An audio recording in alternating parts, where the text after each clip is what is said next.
ada salah satu korban dari PWILS yang dia itu terluka, kemudian sampai dalam Rasulullah sampai buta permanen. Mau dianggap menang, mau dianggap kalah, yang jadi korban bangsa Indonesia. Sementara mereka itu ya cuman ketawa ketiwi di belakang. Dan seolah-olah memposisikan diri mereka itu sebagai para korban.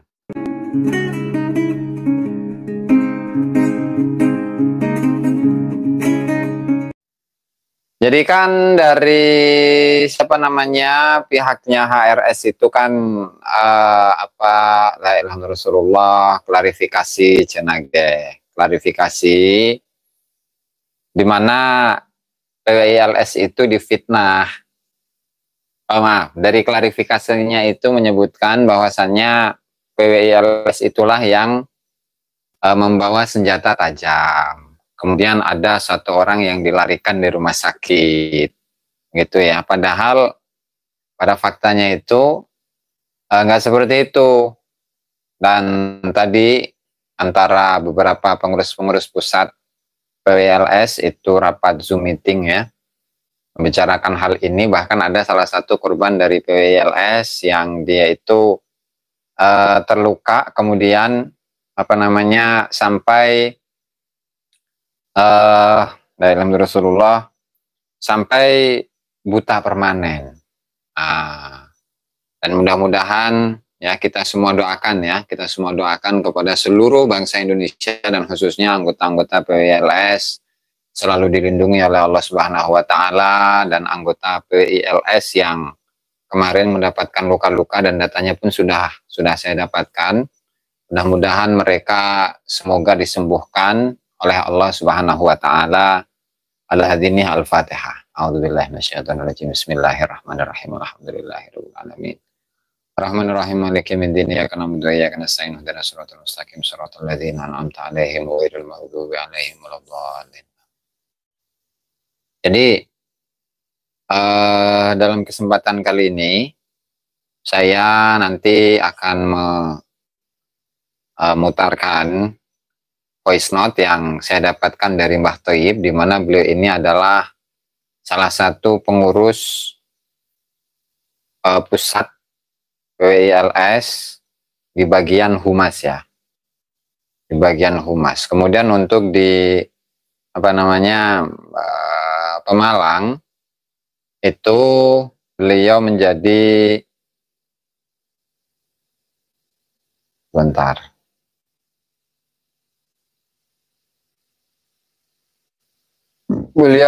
bagian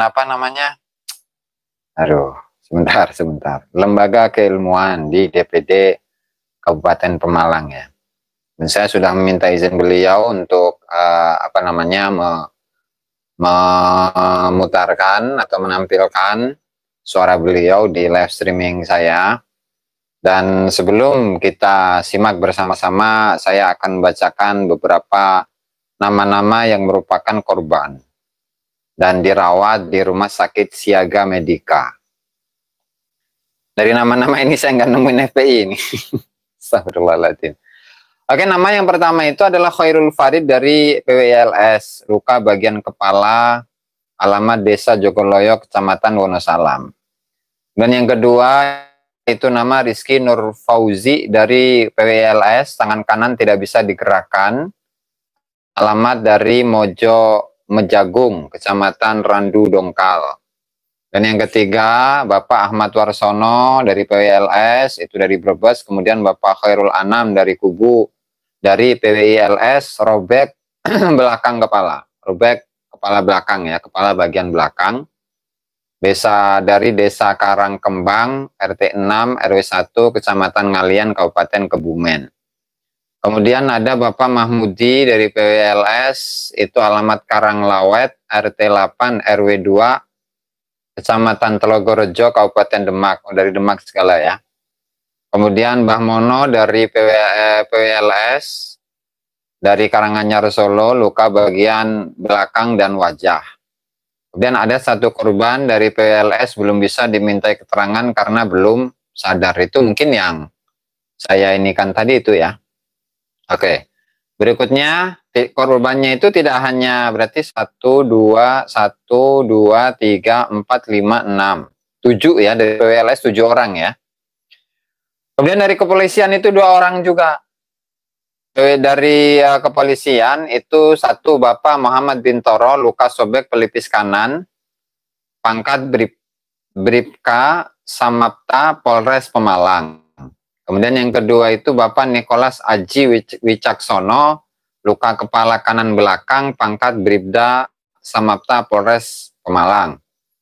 Kemudian daftar korban yang dirawat di Rumah Sakit Al-Ikhlas. Nah, itu tadi 7 ya, 7. Kemudian kalau tambah 2 berarti sama kepolisian itu 2 orang, 7, 2, 9 ya. Kemudian ditambah ini yang dirawat di Rumah Sakit Al-Ikhlas, yaitu nama Bapak Pono dari PWLS, luka robek di bibir dan jari kiri, asal dari Karanganyar. Kemudian 1 korban belum bisa dimintai keterangan karena belum sadar. Nah, itu ya nama-nama dari korban bentrokan kemarin dari PWLS dan juga dari kepolisian 2 orang, kemudian 9 orang itu dari PWI LS. Nah, sehingga ini patut disayangkan. Dan dari yang saya tanyakan kepada sahabat saya, Mbah Toyib, bukan Bang Toyib ya, Mbah Toyib dari Pemalang, di samping beliau itu pun juga di malam kemarin itu menghadiri acara tersebut dan juga menyaksikan benturan antara PWLS dan FPI. Nah, di mana pada awalnya sebenarnya beberapa hari atau seminggu lah sebelum acara ini itu sudah masyarakat beserta PWLS itu sudah bermusyawarah, baik itu ke kepolisian setempat dan juga beberapa tokoh-tokoh yang lain agar tidak mendatangkan Rizik Syihab ke Pemalang karena dikhawatirkan akan ada kericuhan. Yang kemudian pada malam kemarin itu PWLS itu berkumpul di depan salah satu masjid, namanya lupa saya, Uswatun Hasanah atau apa itulah. Yang kemudian lama-lama informasi datang, kemudian anggota PWLS itu ingin merapat hanya untuk melihat bagaimana provokasi dan juga ingin menghentikan. Jadi yang ditolak itu bukan ceramahnya, tetapi penceramahnya. Nah, tentu ini la ilaha illallah Rasulullah. Pertanyaannya itu kenapa sampai tuan rumah begitu ngototnya untuk untuk la ilaha illallah Rasulullah mengadakan acara tersebut, sementara sudah ada faktanya bahwa Rizik Syihab itu ya seperti itu.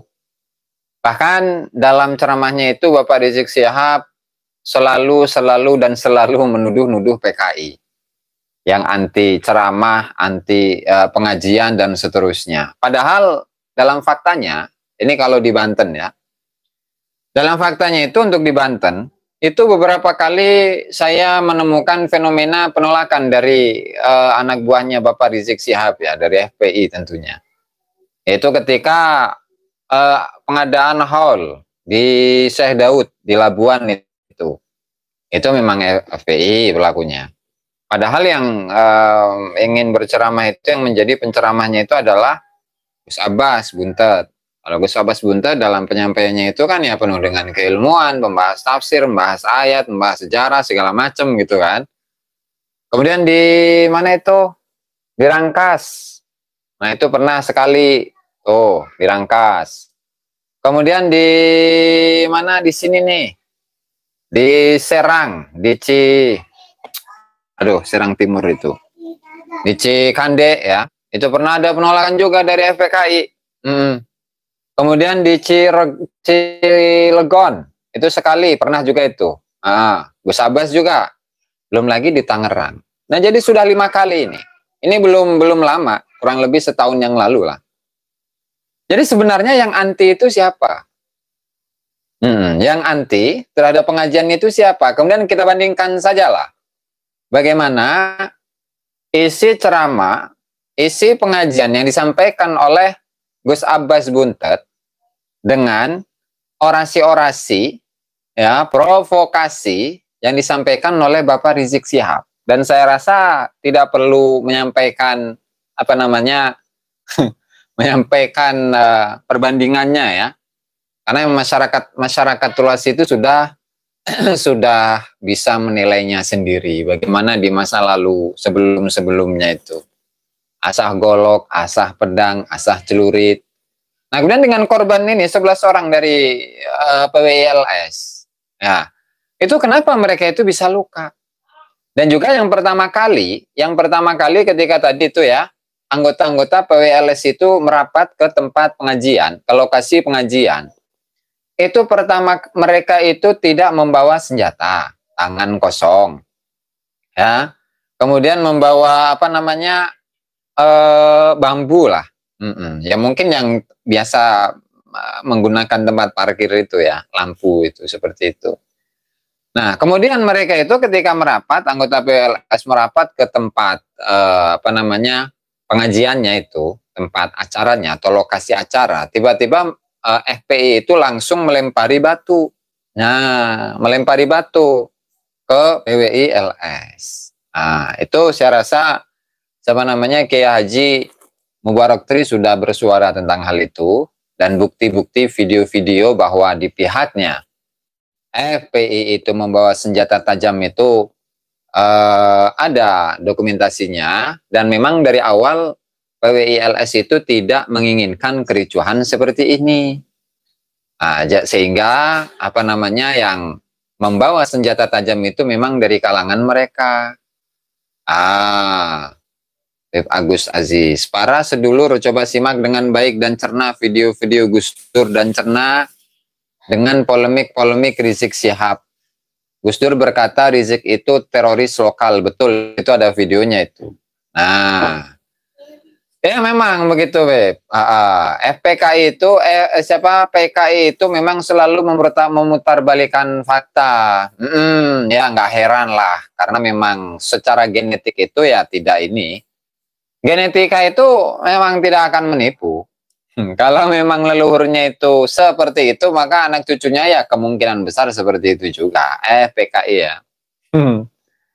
Sehingga dari apa yang disampaikan oleh Bapak Rizik, ya kan, yang apa namanya selalu menuduh kepada orang lain dengan sebutan FPI, bukan FPI, PKI, itu kembali kepada kelompoknya sendiri. Dan itu bisa di ini kok, nggak perlu bersuara banyak-banyak, ya. Sehingga ya apa namanya kita ya cukup memberikan pencerahan saja kepada masyarakat. Emang dari dulu seperti itu kok, nggak usah aneh begitu ya dengan fenomena yang terjadi sekarang ini atau saat-saat ini. La ilaha illallah Rasulullah. Langsung saja ya, langsung saja kita simak bersama-sama bagaimana Habib Ratu Bagus, ya. Bagaimana apa namanya komentar dari Mbah Thoyib dari Pemalang, Mbah Thoyib dari Pemalang yang merupakan saksi mata, artinya dalam apa namanya kejadian benturan antara PWI-LS dan FPI di malam kemarin itu menyaksikannya. Seperti tadi yang saya sampaikan, sebenarnya saya ingin podcast bersama dengan Mbah Thoyib. Tetapi Mbah Thoyibnya itu ada acara sehingga ya tidak apa namanya tidak bisa untuk saya ajak podcast, sehingga saya memintakan voice note kepada Mbah Thoyib agar memberikan pencerahan dan memberikan informasi kepada sahabat-sahabat semuanya mengenai kronologi benturan semalam. Nah, itu ya. Yang diwawancara polisi kok bilang alhamdulillah ceramah berjalan lancar, muhibbinnya kali. Bisa jadi Pak Arif, ya. Biasalah seperti itu, nggak aneh, Bengkos. Jadi setidaknya dari situ kita tahu lah mereka seperti apa, dan teman-teman itu bisa menilainya sendiri. Ya, kelas ilmuku bukan kelas sabar. Allah Habib on Tuhud. Ya, kita simak ya. Bismillahirrahmanirrahim. Waalaikumsalam warahmatullahi wabarakatuh. Jadi awal proses chaos di Pemalang itu pertama seminggu sebelum kejadian. Ya, seminggu ya. Itu warga sudah menolak. Warga ini warga ya. Penceramah. Jadi yang menolak itu warga sebenarnya ya. Nah, warga ya. Oke, lanjut. Yang sangat provokatif, mengajak kekerasan. Ya.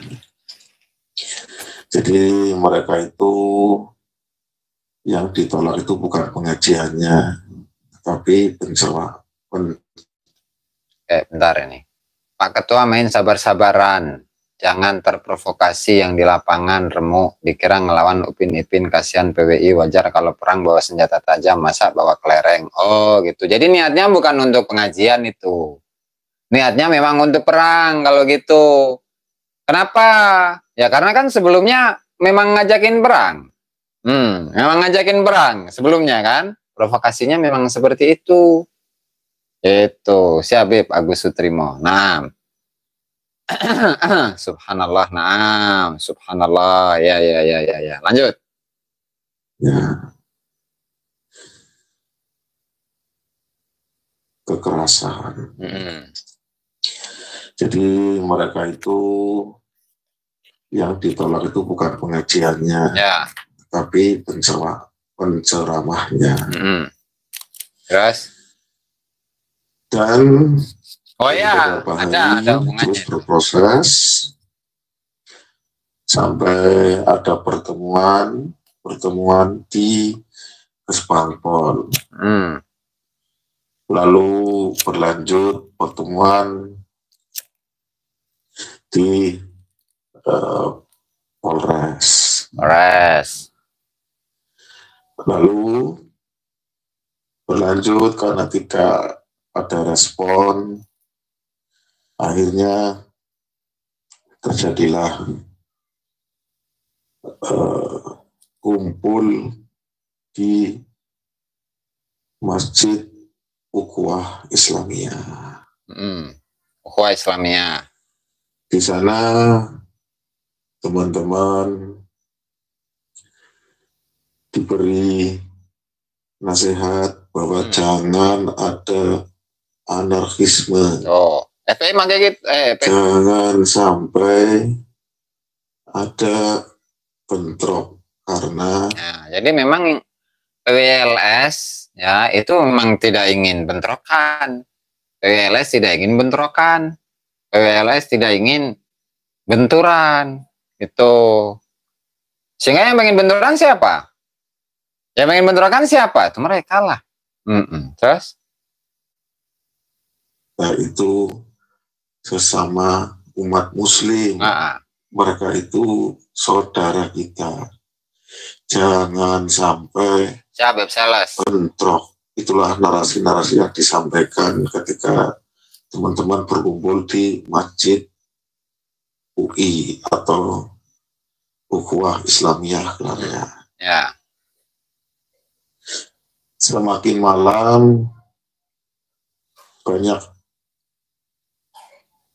Jadi akhirnya mulailah diberi pembekalan. Jangan sampai anarkis. Nah, jangan sampai anarkis. Jangan sampai ada bentrok karena mereka itu adalah saudara kita. Itu selalu diulang-ulang. Akhirnya berangkatlah dari Masjid UI. Dan setelah sampai di TKP, teman-teman hanya duduk.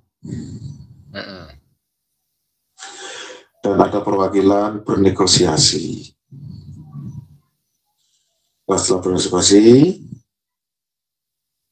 akhirnya teman-teman ditarik mundur. Sudah mundur selesai karena kita sudah berdiskusi. Dari belakang FPI menyerang. Oh. Dalam serangan itu mereka melempar batu, membawa Ya, sejam, Bintaro, Rahmadi Udi. banyak bendungan. Oh. Seolah mereka sudah mempersiapkan. Niatnya perang iya. Seolah mereka itu sudah haus darah. Wow. Sesama muslim yang berbeda dengan mereka. Dan mereka itu datang, itu kayaknya bukan untuk pengajian, tapi memang untuk berperang. Dan narasi-narasi itu pun disampaikan setelah mereka berkumpul lagi setelah dibubarkan sama Brimob. Mereka pun membuat panggung tersebut, itu tetap melakukan narasi-narasi tentang hasutan-hasutan. Lah sedang kita itu setelah kejadian itu ditarik mundur sepenuhnya, itu diberi penjelasan jangan sampai ada bentrok seperti itu lagi, mereka itu tetap saudara kita. Dan teman-teman yang membawa bentrokan itu hanya sekedar untuk membela diri. Jadi kejadian ini membuktikan apa? PWI Laskar Sabilillah itu tidak mengharapkan bentrokan dan tidak mau menyakiti sesama muslim. Sedang FPI itu memang dipersiapkan atau dibentuk untuk menyakiti siapapun, walaupun mereka sesama muslim, asal berbeda halal darahnya. Itulah yang terjadi di lapangan.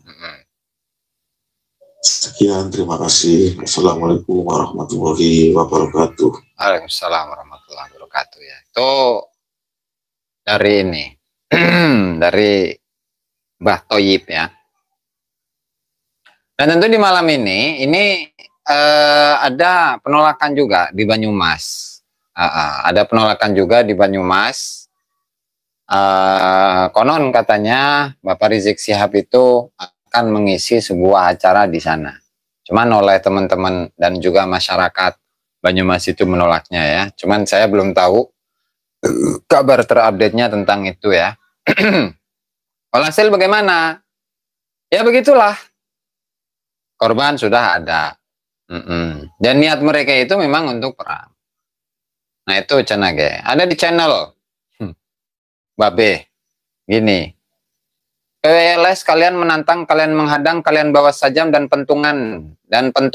Sekarang kalian merasa menjadi korban dasar pengecut, tukang fitnah, gimana tuh? Itu genetik sudah. Genetiknya itu begitu. Kalau cucu dari Fagihil Mugaddam itu ya seperti itu. Nggak usah aneh. Kalau plat G itu kan ya seperti itu.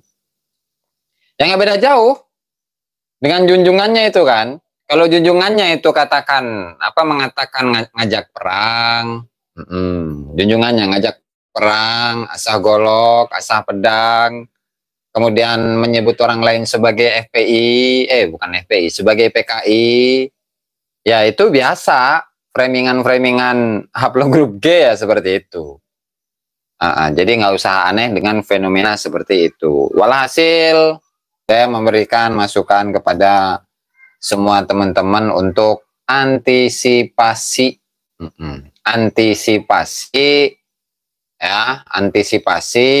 segala macam kemungkinan itu ya terjadi, sehingga ya ibaratnya sedia payung sebelum hujan.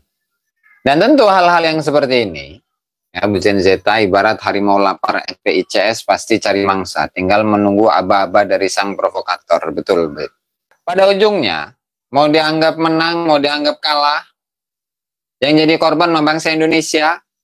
Sementara mereka itu ya cuman ketawa ketiwi di belakang. dan seolah-olah memposisikan diri mereka itu sebagai para korban. Bukan masalah menang, bukan masalah kalah. Yang pada ujungnya itu adalah ya bangsa Indonesia sendiri yang menjadi korban. Terus mau apa itu? Makanya saya itu sebenarnya pernah ingin membahas salah satu ini ya. Salah satu tema, cuman nggak jadi, itu lupa. Jadi lah, masa iya seseorang yang dia itu menggunakan jubah, menggunakan imamah, menggunakan baju-baju putih, kemudian memposisikan diri sebagai seorang ulama, memposisikan diri sebagai seorang pendakwah, memposisikan diri sebagai tokoh besar umat Islam Indonesia. Tetapi yang dia sampaikan itu bukan untuk memberikan ketenangan, bukan memberikan pencerdasan kepada umat, bukan memberikan pencerahan kepada masyarakat, agar masyarakat itu jangan sampai menjadi masyarakat yang bodoh. Kemudian dia melakukan provokasi, dia melakukan adu domba, dia nantang-nantang kepada pemerintah, nantang-nantang para ulama, merendahkan para ulama. Sekarang giliran nasabnya itu dipermasalahkan, dia merasa terzolimi. Seolah-olah dia adalah orang yang dizolimi. Lantaran dia adalah sudah terdoktrin dalam dirinya, terdoktrin dalam jiwanya, dia adalah sebagai cucu Nabi. Makanya, dalam sebuah hadis, Nabi Muhammad SAW itu menyampaikan, sebentar, itu hadisnya rada panjang sih ya. Di mana di akhir zaman itu akan muncul dajjalun, kadzabun. Nah, ini. La taqumu as-sa'atu anhu an Abi Hurairah radhiyallahu taala anhu aidan. Ini riwayat Imam Bukhari ya.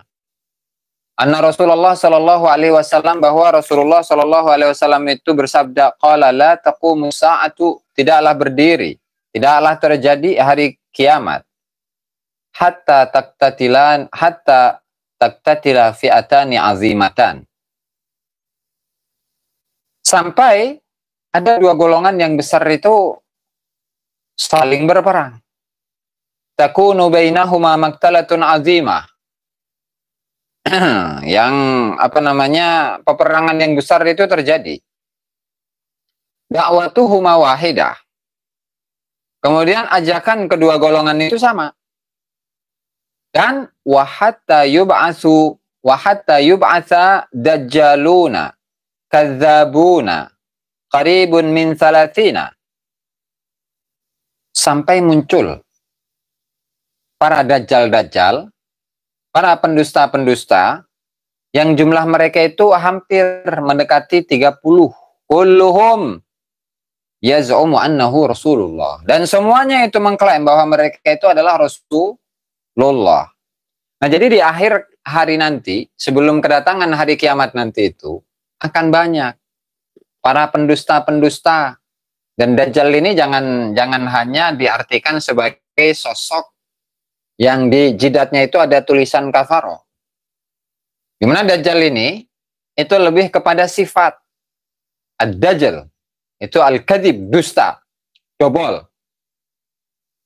Jadi banyak kelompok yang nanti mereka itu memiliki sifat kedustaan, membawa kehancuran, membawa kerusakan dalam agama, kerusakan dalam ajaran Rasulullah, kerusakan dalam akhlak, kerusakan dalam moral, kerusakan dalam merusak sejarah, merusak harkat dan martabat suatu bangsa. Nah, itulah sifat dari Dajjal. Dajjaluna kadzabun, di mana mereka itu adalah para pendusta. Nah, kemudian apa? Kemudian mereka ini kan selalu mengatasnamakan Rasulullah. Merasa bahwa diri mereka itu adalah cucu Rasulullah Sallallahu Alaihi Wasallam. Nasabnya sudah ditelusuri, sudah dikaji oleh Kiai Haji Imaduddin Utsman Al-Bantani. Nasab mereka sudah ketahuan palsunya, sudah ketahuan nyangkoknya, bahkan DNA-nya itu pun adalah DNA G yang asal usulnya itu adalah dari pegunungan Kaukasia. Nasab mereka tumbang, kata Bib Lutfi Nugraha. Mereka marah, ngamuk, mikir Bib, cenage. Tetapi meskipun demikian, tetap dengan pedenya, kami ini adalah dzurriyyah Rasulullah. Dalam diri kami terdapat darah suci Rasulullah. Kira-kira tanda-tanda yang disebutkan oleh Rasulullah SAW itu sudah ada atau belum ini? Jelas sudah ada. Jelas sudah ada. Jelas sudah ada. Nah, kan selalu mengatasnamakan ajaran Rasulullah. NKRI bersyariah lah. Selalu mengatasnamakan nasab atau keturunan Rasulullah. Karena mereka ngaku-ngaku keturunan Rasulullah. Yang pada awalnya dia menganggap, yang pada awalnya dia itu memerintahkan, pada awalnya dia menyuruh siapapun yang mengaku sebagai dzurriyyah Nabi Muhammad sallallahu alaihi wasallam. Karena sekarang sudah ada rambut Rasulullah, maka sekarang harus tes DNA. Karena bisa dicek tuh. Pongkol-pongkol Quraisy. Pongkol-pongkol Quraisy. Jangan sampai nanti DNA Nabi kemana? DNA dia kemana? Nah, sehingga cuman karena sudah ketahuan ya bahwa ada sekitar 80 sampai 200 sampel itu. Sampel DNA itu sudah kelihatan. Ya makanya sekarang mundur. Nggak mau lagi untuk membahas DNA. Yaitu dengan adanya rambut sudah nggak gitu lagi. Kenapa? Karena mungkin sudah tahu. Dan yang sangat disayangkan ini adalah pengikut-pengikut dajjaluna kadzabun ini. Jadi mereka sudah tersihir otaknya. Tersihir otaknya sehingga otaknya tidak bisa berpikir. Tersihir matanya sehingga matanya itu tidak bisa melihat kebenaran. Tersihir telinganya sehingga telinganya itu tidak bisa mendengarkan yang baik-baik, tidak bisa mendengarkan kebenaran. Makanya mau dalil sebanyak apapun yang disampaikan kepada anak buah Dajjalina kadzabin ini, itu nggak ngefek. Mau berbicara kitab kayak bahwasanya Faqihil Muqaddam itu sudah menjamin bahwa para keturunan dari Faqihil Muqaddam, para murid-muridnya, kemudian para mukibinnya itu pun juga masuk. Karena wayadkhuluna muridihi wa muhibbuhu tahta zilli hadhil karamah. Nah, itu seperti yang kita angkat tadi sore itu ya. Karena sudah ada jaminan. Pengikut-pengikutnya itu sudah dijamin surga oleh Faqihil Muqaddam. Sehingga yang nggak ngefek. Makanya kalau ada teman-teman yang menyampaikan sedemikian rupa, banyak dalil, argumentasi, DNA, segala macam, sampai mulutnya itu sampai doer, sampai mulutnya itu berbusa, itu tidak akan didengar oleh mereka itu ya.